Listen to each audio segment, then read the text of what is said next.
High বন্ধুরা, কেমন আছো তোমরা সকলে? আশা করি তোমরা সকলেই খুব ভালো আছো, আর আমিও ভীষণ ভালো আছি। মধুরাজুস ব্লগে তোমাদের আরও একবার ওয়েলকাম আমার নতুন ভিডিওতে। তো আজ আমি তোমাদের সাথে শেয়ার করছি আমাদের বাড়ির কাছে শিবরাত্রি উপলক্ষে মেলা হয়েছে। তো বেশ কিছুদিন এই মেলাটা থাকবে, আমরা এসেছি এই মেলাতে, আর এই মেলার সম্পূর্ণ ভিডিও আমি তোমাদের সাথে শেয়ার করছি। তো চলো তোমরা ভিডিওটি দেখতে থাকো। প্রথমেই আমরা মেলায় ঢুকেই পাঁপড় খেয়ে নিলাম। পাঁপড় ভাজা ছাড়া তো মেলা অসম্পূর্ণ, জানো সবাই, তাই আর আমরা পাঁপড় ভাজা খেতে ভীষণ ভালোবাসি, সেই জন্য পাঁপড় ভাজা প্রথমেই খেয়ে নিলাম এবং তারপর মেলায় ঢুকে পড়েছি।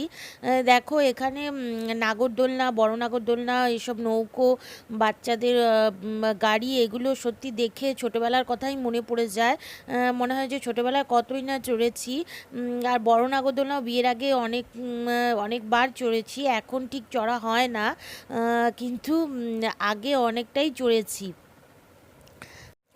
তো এই মেলার ঘোরাফেরা, খাওয়া দাওয়া সব কিছুই তোমাদের সাথে শেয়ার করলাম। তো ভিডিওটি স্কিপ না করে লাস্ট অবধি দেখো, আশা করি তোমাদের ভালোই লাগবে। আর যদি ভালো লেগে থাকে তাহলে মধুরাজুস ব্লগ চ্যানেলটি অবশ্যই সাবস্ক্রাইব করে দিও। তো চলো তোমরা ভিডিওটি দেখতে থাকো।